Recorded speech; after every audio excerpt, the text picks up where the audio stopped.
J'ai écouté votre intervention, Monsieur le Président, celle de M. Daul, de M. Verhofstadt, de M. Swoboda. Je constate que les louanges adressées les uns aux autres demeurent cet artifice déjà usé du temps où votre prédécesseur Nicolas Sarkozy était venu ici. Je me souviens d'ailleurs qu'il s'était adressé aux eurosceptiques, aux eurocritiques que nous sommes, en annonçant notre disparition dans un éclat de rire généralisé de ce Parlement. Aujourd'hui, force est de constater que l'hilarité flanquée des discours enflammés sur l'avenir radieux de cette Union européenne a fait place au rictus. Monsieur le Président, à l'heure où votre ministre de l'économie vient enfin de reconnaître que l'euro est fort, peut-être d'ailleurs trop fort, a-t-il dit, au moment où la monnaie unique évolue au-dessus de 1,35 $, ce qui pénalise durablement nos exportations hors zone euro et plombe à l'intérieur de la zone notre compétitivité par rapport à l'Allemagne. Alors que la balance commerciale de la France est en déficit avec un record annuel de 70 milliards d'euros, alors que nos finances publiques sont gravement surendettées, ce qui menace la solvabilité de la France, plus de 1 800 milliards d'euros de dette et près de 1 500 milliards d'intérêts déjà versés depuis 1973, alors que nous sommes à la veille d'un chômage endémique, il est plus que temps de s'apercevoir que vous vous êtes trompé de chemin, que poursuivre dans votre politique socio-économique, semblable d'ailleurs à celle de vos prédécesseurs, c'est faire le jeu exclusif des puissances d'argent et d'une Union européenne quasi totalitaire, d'une Europe de Bruxelles et de Berlin sous l'emprise des banksters de Goldman Sachs, dont le seul objectif est la rentabilité financière à court terme.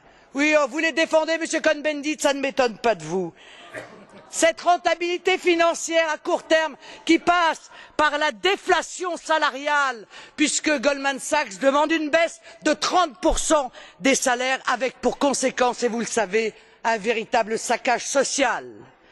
Pourtant, une dévaluation externe s'imposerait pour la compétitivité.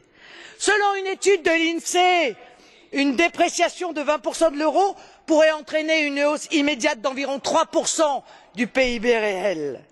Cette dévaluation ne réglerait pas le problème de fond, bien sûr, parce que celui-ci reste l'existence d'une monnaie unique pour tant de pays si différents. Mais elle donnerait, allez, un petit bol d'air pur, un petit bol d'air provisoire. Cette monnaie unique qu'il faudra bien accepter de déconstruire ensemble avant qu'elle ne le fasse d'elle-même dans la surchauffe et la panique des salles de marché. Oui, je parle des Européens, mais en tant qu'euroréalistes, car les peuples que vous êtes tous censés écouter et servir se détournent chaque jour un peu plus de votre projet fédéraliste forcené. Ils se détournent parce que vous ne montrez aucun signe allant dans le sens notamment de leur protection, parce que vous vous refusez à admettre vos erreurs et à changer radicalement de chemin. Pire, l'Europe de la paix, Monsieur Cohn-Bendit, devient menaçante, voire haineuse. Hier, Budapest, aujourd'hui à Athènes, demain à Londres. Dès que les peuples montrent des signes de résistance à vos diktats mondialistes, la réponse des institutions européennes est celle d'ailleurs que vient de démontrer M. Cohn-Bendit, le mépris, l'arrogance, la menace et l'insulte. Eh bien,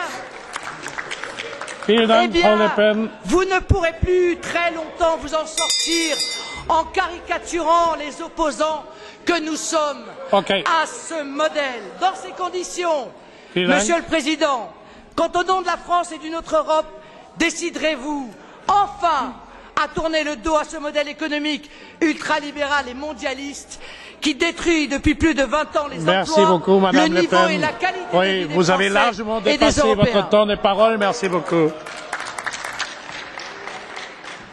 So,